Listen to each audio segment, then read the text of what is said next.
A real journalist. What is it? I shouldn't say real journalist, but from the Daily Wire, former CBS correspondent Lara Logan rips CNN hosts. Are these opinion shows or are these news programs? I think you know the answer to your own question. They're opinion shows. You know, I think Brett Baier on Fox News does a pretty good job. I've actually seen him avoid getting into it with certain politicians who are trying to like drum up this, kind of debate politically. He just asks a question and moves on. I think he does a fantastic job. There are good journalists on TV. However, it's funny. I never really claimed to be this great objective journalist. I'm just kind of a centrist, which means I'm not going to just side with the left or the right. However, for some reason, the left claims that I'm some great objective journalist while denouncing me, saying Tim Pool thinks he's some. I'm like, no, I never said that. People are crazy. I don't know what makes a real journalist these days. I just try to be honest. And when you hear a journalist coming out ripping opinion shows, it sounds like you have somebody who's trying to be honest as well, because they're saying something that's plainly visible to most people. I don't care if you're on the left or the right. We recognize what an opinion show is. But I was going to say journalists, but the people on TV like to claim they're doing great journalism. Look, in today's day and age, we're in a really weird space. I frequently get people on the left angry with me. I'll tweet something and they'll respond, "It's a really weird thing for a journalist to be tweeting. Why is a journalist tweeting his opinion?" And I'm like, dude, do you know what website you're on? Like, have you looked at any of the journalists, like Don Lemon's opinions? It's not like a journalist Twitter account is just going to be hard facts. Okay. Twitter is where people express their personal thoughts. But of course, that's what happens. They're like, why are journalists saying these things? No, listen, it's because Twitter's an opinion factory. And admittedly, you're watching opinion stuff. If you want to get the journalism, go to Subverse, right? I got a channel set up called Subverse where we're doing mostly just straight news. And it's really funny because whenever it comes to these stupid hit pieces from the left, they like show a screenshot of my analysis channel, my main channel.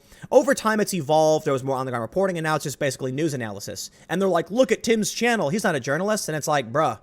Like I'm focusing, putting money into a real journalism channel. We're doing on-the-ground reporting. We're hiring people. And I'm doing straight news, no opinion. They ignore it. They don't like the fact. I will admit it's relatively new, but we've been doing it for a while. But let's read about what Lara Logan has to say about CNN being trash, because it is. On Wednesday, acclaimed journalist and former CBS correspondent Lara Logan appeared on Fox News Hannity and blasted CNN for its nakedly partisan viewpoint, calling out CNN host Chris Cuomo and Don Lemon by asserting, what I really want to know is, Don Lemon and Chris Cuomo, are they opinion hosts? Are these opinion shows or are these news programs? It's actually a really important question, particularly because CNN claims it's not, like Fox or MSNBC. They say that, oh, we're doing journalism. No. Brian Stelter has been called out quite a bit. I remember, I'm not going to get into the weeds, but Brian Stelter has been wrong quite a bit. There was one particular big news cycle where he kept asserting a fact that wasn't actually true. And he kept saying it was true. And I'm like, I don't know what you do. He DM'd me recently saying that he was upset because I take a negative view of CNN. I don't understand how they work. It's like, dude, Don Lemon asked if a black hole could swallow an airplane. What do you want me to do after that? I'm sorry. I'm not going to take you seriously. Hannity noting the hard turn to the left taken by members of the Democratic Party, while some media figures, including MSNBC's Chris Matthews and CNN's Don Lemon, have expressed seeming concern the Democrats might veer so far that they would lose the 2020 election, began by saying, "We've lived through this before. It was called Barack Obama mania. The only difference now is that they're pushing even harder to the left. I don't think you can stop that, do you?" Excuse me. Logan focused not on the veer to the left by the Democratic Party, but instead the media figures who seem clearly sympathetic toward the Democratic Party. Oh, seriously. Why is CNN dragging Fox News? Why is Brian Stelter talking about Tucker Carlson? Why is Oliver Darcy talking about Tucker Carlson? By all means, you're allowed to. They're media reporters. You're going to talk about Rachel Maddow's incessant conspiracy theories? She won't stop. No, they don't. They just ignore it because they're clearly partisan. Let's read. Logan said, Sean, I'm not a politician and I'm not a political reporter. I don't know whether you can stop it or not. My concern as a journalist is trying to figure out what the facts are and trying to figure out what people are actually representing and what they are actually trying to do in the election. As journalists, it seems to me, our job is to do that. That's our duty. But I really want to know is Don Lemon, Chris Cuomo, are they opinion hosts? Are these opinion shows or are these news programs? Because that is an important distinction. And what people tell me, American people everywhere I go in this country, that is what they want to know. When they turn on the news, they want the facts. When they turn on an opinion show like yours, they want your opinion, right?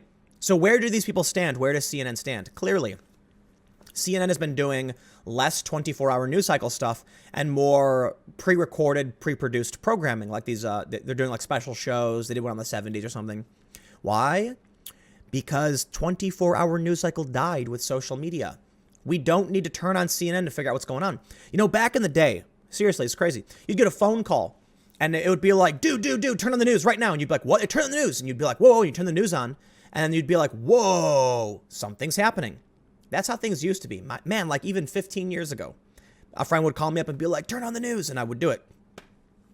Back when I had an old candy bar Nokia cell phone. And today, we got Twitter. So when the news breaks, it's like, boom, your phone verms. I don't got to turn on CNN anymore. So CNN has to fill time.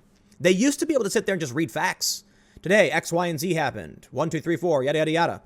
Now, we already know the facts. So when you turn on Chris Cuomo and Don Lemon, what do? They talk about the issue and they do something similar to me. But here's the thing.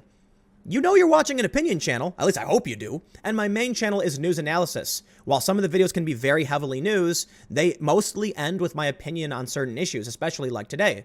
Subverse, on the other hand, is very different, and there's a reason why we're only really doing one video per day on Subverse, and it's only Monday through Thursday for now because we want to grow, but we're taking it slow.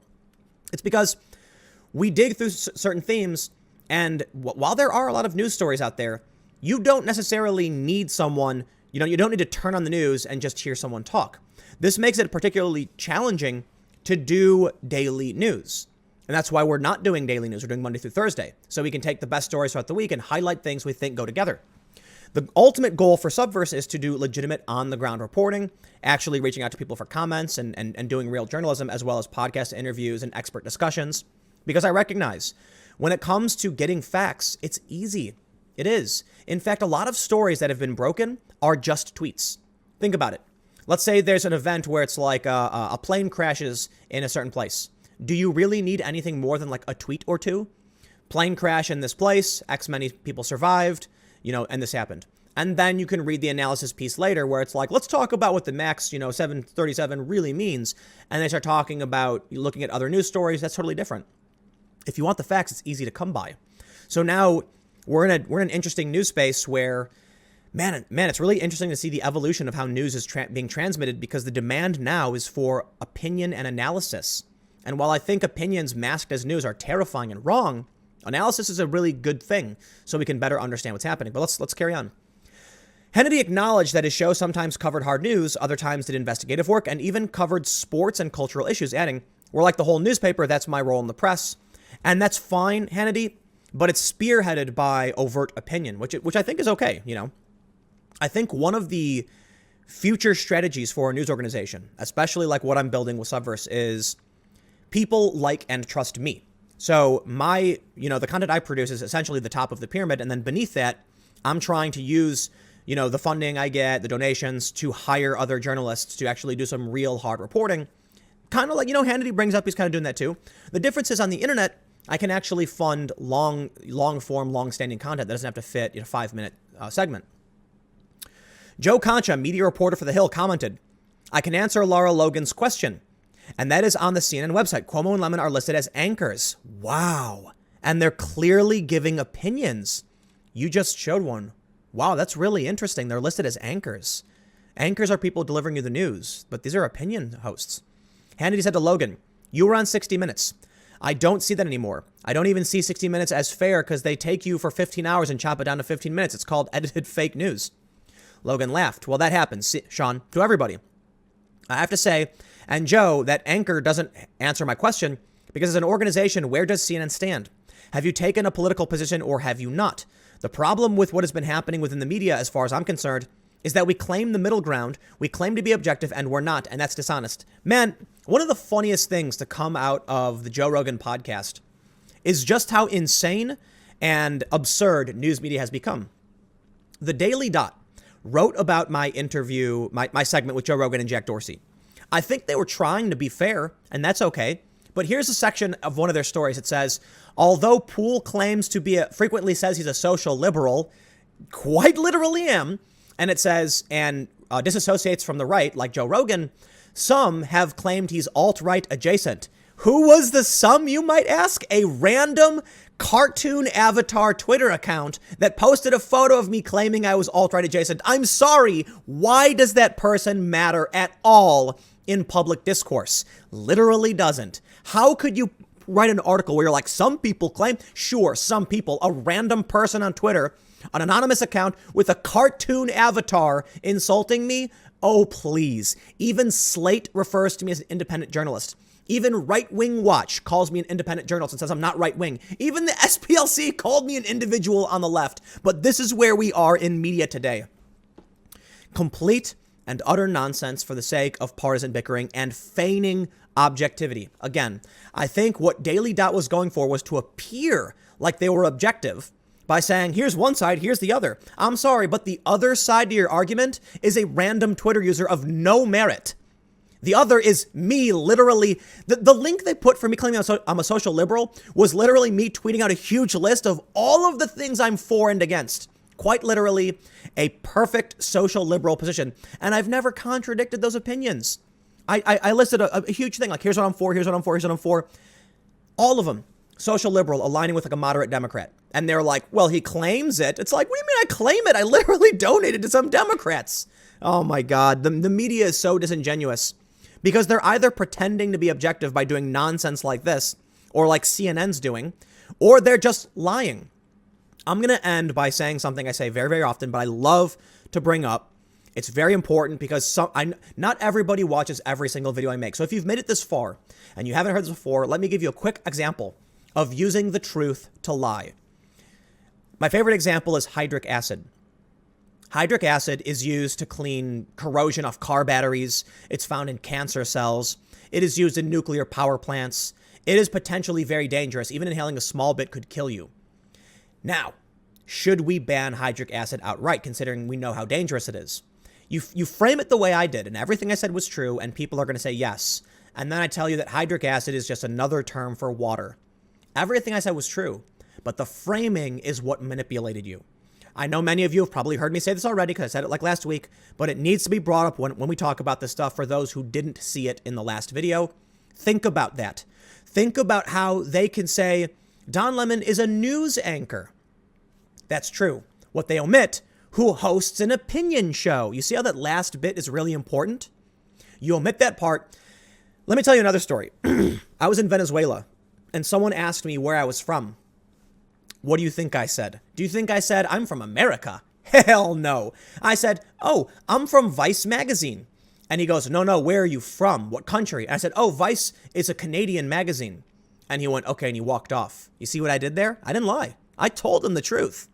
I just didn't answer exactly what he thought. So he made an assumption, assumptive language. What he wanted to know was where I was personally from. The answer is America. The way I answered him was the truth, but it tricked him into thinking I was Canadian, you see? Where are you from? Vice magazine. As if I thought he was asking what organization. No. What country are you from? Oh, Vice is a Canadian magazine. You see how that works? That's how you can use the truth to manipulate people into thinking the wrong thing.